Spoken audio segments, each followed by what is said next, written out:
Dear student, welcome to our study fact. কেমন আছো তোমরা সবাই? আশা করি প্রত্যেকে ভালো আছো, সুস্থ আছো, মন দিয়ে পড়াশোনা করছো। আমি শ্রেয়সী গুহ। আজকে আমি তোমাদের ক্লাস 10-এর প্রত্যেকটা চ্যাপ্টারের জিওগ্রাফি সাজেশন নিয়ে আলোচনা করব। মোস্ট ইম্পর্ট্যান্ট, প্রত্যেকটা চ্যাপ্টারের জিওগ্রাফি কোশ্চেনের নাম্বার হচ্ছে 2, 3 এবং 5। প্রথমে আমি 2 নাম্বার এবং 3 নাম্বারের ইম্পর্ট্যান্ট সাজেশানগুলো নিয়ে আলোচনা করব প্রতিটা চ্যাপ্টারের। তারপরে আমি 5 নাম্বারের সাজেশানগুলো তোমাদেরকে বলে দেবো প্রত্যেকটা চ্যাপ্টারের। 2 অথবা 3, 2 নম্বরেরগুলো 3 নম্বরে আসতে পারে। পরবর্তীকালে 5 নাম্বারের সমস্ত চ্যাপ্টারের ক্লাস 10-এর তোমাদের যতগুলো জিওগ্রাফি চ্যাপ্টার আছে প্রত্যেকটা আনসার, প্রত্যেকটা কোশ্চেন, ইম্পর্ট্যান্ট কোশ্চেনগুলো আমি বলে দেব। আনসার তো পাবে আমাদের ডেসক্রিপশন বক্সে, আমাদের স্টাডি ফ্যাক্টের লিঙ্ক দেওয়া থাকবে। সে লিঙ্ক ডাউনলোড করে নিলে সমস্ত কোশ্চেন আনসার তোমরা পেয়ে যাবে, কোনো অসুবিধা হবে না। তাহলে চলো শুরু করে দিই আজকে জিওগ্রাফির ইম্পর্ট্যান্ট সাজেশান নাম্বার 2, 3 এবং 5। ফার্স্টে আমি বলি, ফার্স্ট যে চ্যাপ্টার তোমাদের জিওগ্রাফি ক্লাস 10, তার বহির্জাত প্রক্রিয়া ও তাদের দ্বারা সৃষ্ট ভূমিরূপ। 2 অথবা 3 নম্বরের ইম্পর্টেন্ট প্রশ্ন সাজেশন। তার ফার্স্ট প্রশ্ন দেখো কি, নদীর বহন কার্যের 3টি প্রক্রিয়া সম্পর্কে আলোচনা করো। নেক্সট দেখো, জলপ্রপাত সৃষ্টির অনুকূল পরিবেশগুলো আলোচনা করো। 3 নাম্বার, সমপ্রায় সমভূমি ও মোনাডনক কাকে বলে? 4 নাম্বার, নদীর মোহনায় বদ্বীপ গড়ে ওঠে কেন? 5 নাম্বার, গ্রাবরেখা কিভাবে সৃষ্টি হয়? 6 নাম্বার, অপসারণ গর্ত কিভাবে সৃষ্টি হয়? 7 নাম্বার, জলপ্রপাতের পশ্চাৎ অপসারণ ঘটে কিভাবে? 8 নাম্বার, মরুদ্যান কিভাবে সৃষ্টি হয়? 9 নাম্বার, বার্কশ্রুন্ড কি? 10 নাম্বার, পাখির পায়ের মতো বদ্বীপ কিভাবে গঠিত হয়? 11 নাম্বার, বালুচর কি? 12 নাম্বার, হিমবাহ উপত্যকার আকৃতি ইউ এর মতো হয় কেন? 13 নাম্বার, অশ্বক্ষুরাকৃতি হ্রদ কিভাবে তৈরি হয়? 14 নাম্বার, ঝুলন্ত উপত্যকায় জলপ্রপাত দেখা যায় কেন? খুব ইম্পর্ট্যান্ট কোশ্চেন এগুলো, 2 নম্বরেও আসতে পারে, 3 নম্বরেও আসতে পারে। আগেই বললাম তোমাদেরকে, খুব মন দিয়ে পড়ে যাবে। এই সাজেশন তোমাদের পরীক্ষার ক্ষেত্রে আশা করি খুবই গুরুত্বপূর্ণ হয়ে উঠবে। এইবারে দেখো পার্থক্য, গিরিখাত ও ক্যানিয়ন ফার্স্ট, সেকেন্ড হচ্ছে বারখান ও সিফ, থার্ড হচ্ছে অনুদৈর্ঘ্য বালিয়ারি ও তির্যক বালিয়ারি, 4 নাম্বার আবহবিকার ও ক্ষয়ীভবন। এপারে আসি 16 নাম্বার টিকা, সেটা হচ্ছে বারখান, প্লাবন সমভূমি, গিরিখাত, মন্তকূপ ও স্বাভাবিক বাঁধ। এইবারে দেখো তোমাদের নেক্সট চ্যাপ্টার কি আছে, বায়ুমণ্ডল। বায়ুমণ্ডলের প্রথম প্রশ্ন 2 অথবা 3 নাম্বার, মোস্ট ইম্পর্ট্যান্ট। 2 নাম্বারেও আসতে পারে, 3 নাম্বারেও আসতে পারে। তার প্রথম প্রশ্ন হচ্ছে, ট্রপোস্ফিয়ারকে ক্ষুদ্র মণ্ডল বলা হয় কেন? 2 নাম্বার হচ্ছে, জেট বিমানগুলি বায়ুমণ্ডলের কোন স্তর দিয়ে যাতায়াত করে? 3 নাম্বার হচ্ছে, মেঘাচ্ছন্ন রাতের তুলনায় মেঘমুক্ত রাত্রি শীতল হয় কেন? 4 নাম্বার হচ্ছে, ট্রপোস্ফিয়ারের উচ্চতা বৃদ্ধির সঙ্গে সঙ্গে উষ্ণতা হ্রাস পায় কেন? 5 নাম্বার হচ্ছে সমষ্ণ রেখা কাকে বলে, এর বৈশিষ্ট্য লেখো। 6 নাম্বার হচ্ছে জেড বায়ুর বৈশিষ্ট্য লেখো। 7 নাম্বার হচ্ছে মৌসুমি বায়ুর সঙ্গে জেড বায়ুর সম্পর্ক ব্যাখ্যা করো। 8 নাম্বার হচ্ছে পশ্চিমঘাট পর্বতের পশ্চিম ঢালে শৈলক্ষেপ বৃষ্টিপাত ঘটে কেন। 9 নাম্বার হচ্ছে বৈপরীত্য উত্তাপ কাকে বলে, অথবা বৈপরীত্য উষ্ণতা কাকে বলে। 10 নাম্বার হচ্ছে বৃষ্টিচ্ছায় অঞ্চল কাকে বলে। 11 নাম্বার নিরক্ষীয় অঞ্চলের পরিচলন বৃষ্টি হয় কেন। 12 নাম্বার বিশ্ব উষ্ণায়নের প্রভাবগুলি কি কি। 13 নাম্বার ITCZ কি। এবারে আসি 14 নাম্বারে পার্থক্য। 1 নাম্বার হচ্ছে ফার্স্ট ঘূর্ণাবাত ও প্রতীপ ঘূর্ণাবাত। 2 হচ্ছে সমুদ্র বায়ু ও স্থলবায়ু। 3 হচ্ছে ট্রপোস্ফিয়ার ও স্ট্র্যাটোস্ফিয়ার। নেক্সট চ্যাপ্টারে চলে আসি বায়ুমণ্ডল। বায়ুমণ্ডলে 2 থেকে 3 নম্বরের প্রশ্ন, 2 অথবা 3 নম্বরের ইম্পর্টেন্ট প্রশ্নের মধ্যে প্রথম প্রশ্ন হচ্ছে পূর্ণিমার জোয়ার অপেক্ষা অমাবস্যার জোয়ার শক্তিশালী হয় কেন। বান কি, নদীতে বান আসার 3টি কারণ আলোচনা করো। 3 নাম্বার হচ্ছে প্রতিদিন 2 বার করে জোয়ার ও ভাটা হয় কেন। 4 নাম্বার ভরা কোটাল ও মরা কোটালের মধ্যে কোনটি বেশি শক্তিশালী এবং কেন। 5 নাম্বার হচ্ছে জোয়ার ও ভাটার গুরুত্ব আলোচনা করো। এরপরে আসি পার্থক্যর ক্ষেত্রে। 1 নাম্বার পেরিজি ও অ্যাপোজি।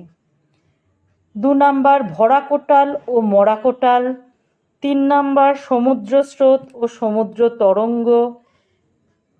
তারপরের প্রশ্ন দেখো, মগ্ন চড়ার বাণিজ্যিক গুরুত্ব সম্পর্কে আলোচনা করো। এরপরে আমি আসি টিকা। হিমপ্রাচীর, সিজিগি, সারাসারি, বান, মৌসুমি স্রোত খুব ইম্পর্ট্যান্ট, ভালো করে মন দিয়ে পড়বে, এগুলো কিন্তু আসার চান্স প্রচুর আছে। খুব মোস্ট ইম্পর্ট্যান্ট সাজেশন আমি যেগুলো বলে দিচ্ছি। নেক্সট দেখো বর্জ্য ব্যবস্থাপনা, 2 অথবা 3 নম্বরের ইম্পর্ট্যান্ট প্রশ্ন সাজেশন। তার প্রথম প্রশ্ন হচ্ছে পরিবেশের ওপর বর্জ্য ব্যবস্থাপনার প্রভাব ব্যাখ্যা করো। 2 নাম্বার হচ্ছে বর্জ্য ব্যবস্থাপনা কাকে বলে। 3 নাম্বার হচ্ছে বর্জ্য ব্যবস্থাপনায় শিক্ষার্থীদের ভূমিকা লেখো। 4 নাম্বার হচ্ছে বর্জ্য পৃথকীকরণের প্রয়োজনীয়তা ও সুবিধা লেখো। 5 নাম্বার ইউট্রোফিকেশন কাকে বলে। 6 নাম্বার তেজস্ক্রিয় বর্জ্য সম্পর্কে ধারণা দাও, অথবা তেজস্ক্রিয় বর্জ্য কি তার সম্পর্কে ব্যাখ্যা দাও। 7 নাম্বার ভাগীরথী নদীর ওপর বর্জ্যের প্রভাব আলোচনা করো। 8 নাম্বার গ্যাসীয় বর্জ্য নিয়ন্ত্রণের উপায়গুলি কি কি। এর পরবর্তীতে আসি ভারত সম্পর্কে ইম্পর্টেন্ট সাজেশন, 2 অথবা 3 নাম্বার। প্রথম প্রশ্ন হচ্ছে উত্তরবাহিনী নদীগুলোর বন্যা প্রবণ হয় কেন। 2 নাম্বার দক্ষিণ ভারতের কফি চাষে উন্নতি লাভ করেছে কেন। 3 নাম্বার সামাজিক বনসৃজনের গুরুত্ব প্রয়োজনীয়তা আলোচনা করো। 4 নাম্বার দুর্গাপুরে লৌহ ইস্পাত শিল্পের কেন্দ্রীভবনের কারণ লেখো। 5 নাম্বার মৃত্তিকা ক্ষয় রোধের উপায়গুলি কি কি। 6 নাম্বার কাকে কেন ভারতের রুড়ো বলা হয়। 7 নাম্বার পরিবহন ও যোগাযোগ ব্যবস্থার মধ্যে পার্থক্য লেখো। 8 নাম্বার উত্তর পূর্ব ভারত চা চাষে উন্নত কেন? 9 নাম্বার, ভারতের নগরায়নের 3টি সমস্যা লেখো। 10 নাম্বার, ভারতের অরণ্য সংরক্ষণের 3টি প্রধান উপায় লেখো। 11 নাম্বার, তামিলনাড়ুতে অথবা করমণ্ডল উপকূলে বছরে 2বার বৃষ্টি হয় কেন? 12 নাম্বার, ভারতের কার্পাস বয়নশিল্পের সমস্যাগুলো লেখো। 13 নাম্বার, ভারতীয় জনজীবনে হিমালয়ের প্রভাব আলোচনা করো। 14, বৃষ্টির জল সংরক্ষণের কারণগুলি লেখো। 15, গঙ্গা ও ব্রহ্মপুত্র নদীর গতিপথ সম্পর্কে আলোচনা করো। 16 নাম্বার, দাক্ষিণাত্য মালভূমি সম্পর্কে আলোচনা করো। 17 নাম্বার, নর্মদা ও তাপ্তি পশ্চিম বাহিনী কেন? 18 নাম্বার, খারিফ শস্য রবি শস্যের পার্থক্য লেখো। 19, বিশুদ্ধ ও অবিশুদ্ধ কাঁচামালের পার্থক্য লেখো। এরপরে দেখো আসছি উপগ্রহ চিত্র ও ভূ বৈচিত্র্য সূচক মানচিত্র। তার 1 নাম্বার প্রশ্ন হচ্ছে, দেখো, স্থিতিশীল উন্নয়ন ব্যাখ্যা করো। 2 নাম্বার হচ্ছে ভূ বৈচিত্র্য সূচক মানচিত্রের বৈশিষ্ট্যগুলি লেখো। 3 নাম্বার, ভূ বৈচিত্র্য সূচক মানচিত্র উপগ্রহ চিত্রের গুরুত্ব লেখো। 4 নাম্বার, উপগ্রহ চিত্রের ব্যবহার ও বৈশিষ্ট্য লেখো।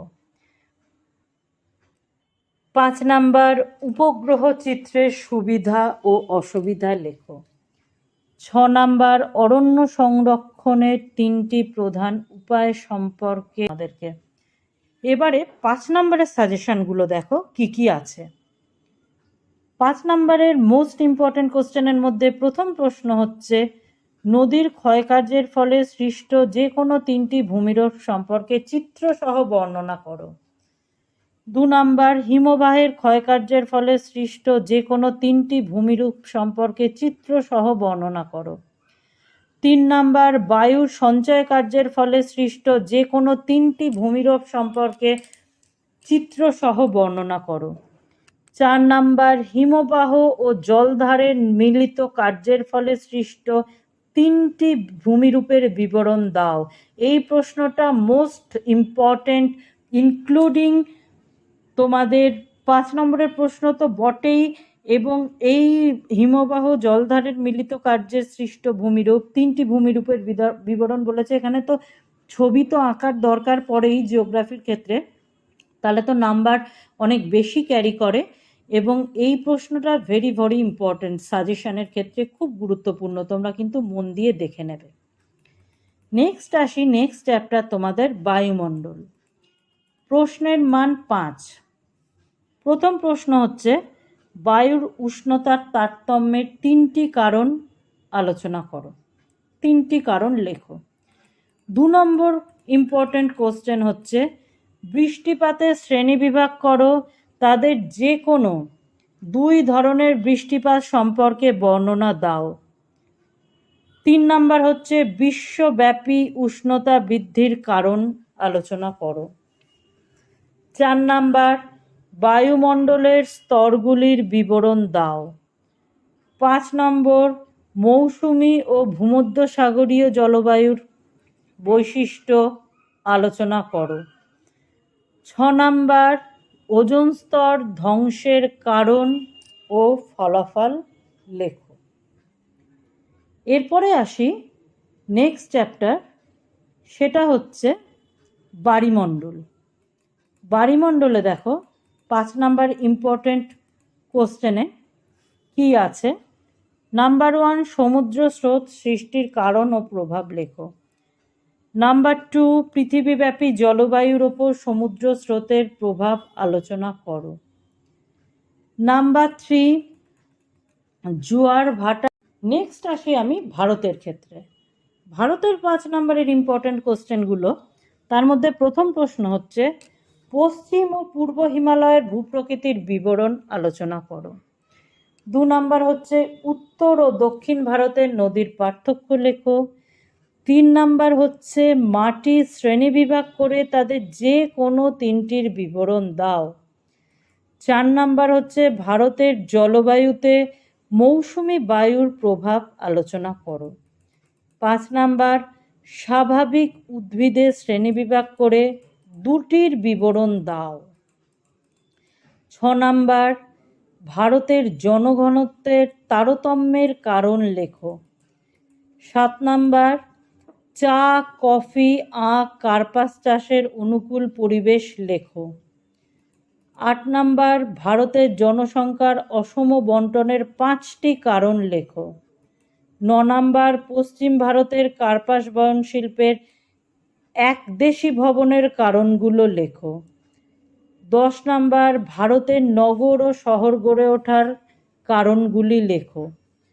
11 নাম্বার পশ্চিমবঙ্গের অধিক পেট্রোরসায়ন শিল্পের উন্নতির কারণ ব্যাখ্যা করো। 12 নাম্বার পরিবহনের গুরুত্ব লেখো। 13 নাম্বার ভারতের নগরায়নের সমস্যাগুলি লেখো। 14 নাম্বার কার্পাস অথবা পেট্রোরসায়ন শিল্প অথবা ইঞ্জিনিয়ারিং শিল্প গড়ে ওঠার কারণগুলো কী ছিল। এইবারে আমি যেটা বলবো, বর্জ্য ব্যবস্থাপনা ও উপগ্রহ চিত্র থেকে কোনো 5 নাম্বারের প্রশ্ন আসে না। এতে 2 অথবা 3 নম্বরের প্রশ্ন খুব গুরুত্ব। স্টুডেন্ট, তোমাদের একটা কথা বলে দিই, এই 2, 3 এবং 5 নাম্বারের এই সমস্ত প্রশ্নগুলোর সাজেশান আমি তোমাদেরকে দিয়ে দিয়েছি, খুবই ইম্পর্টেন্ট, তোমরা মন দিয়ে পড়ে যাবে। এরপরে যেটা বারবার রিপিট করি, আমি আবারও বলছি যে সমস্ত কোশ্চেন বলে দিলাম, এটা তো আর হলো না, আনসারগুলো তোমাদের কাছে পৌঁছে দেওয়ার দায়িত্ব হচ্ছে আমাদের। সেই জন্য আমাদের অ্যাপ স্টাডি ফ্যাক্ট এর লিঙ্ক আমরা এই কোশ্চেনের পরে ডেসক্রিপশান বক্সে আমরা এর লিঙ্ক দিয়ে দিচ্ছি। স্টাডি ফ্যাক্ট অ্যাপ তোমরা ডাউনলোড করো। অ্যাপটি ডাউনলোড করার পর সমস্ত কোশ্চেনের আনসার তোমরা ওখান থেকে পেয়ে যাবে, তখন তোমাদের আরও সুবিধা হয়ে যাবে। আশা করি তোমাদের বুঝতে অসুবিধা হয়নি। তাহলে অ্যাপটি ডাউনলোড করে কোশ্চেনের আনসারগুলো কালেক্ট করে নিও। ধন্যবাদ।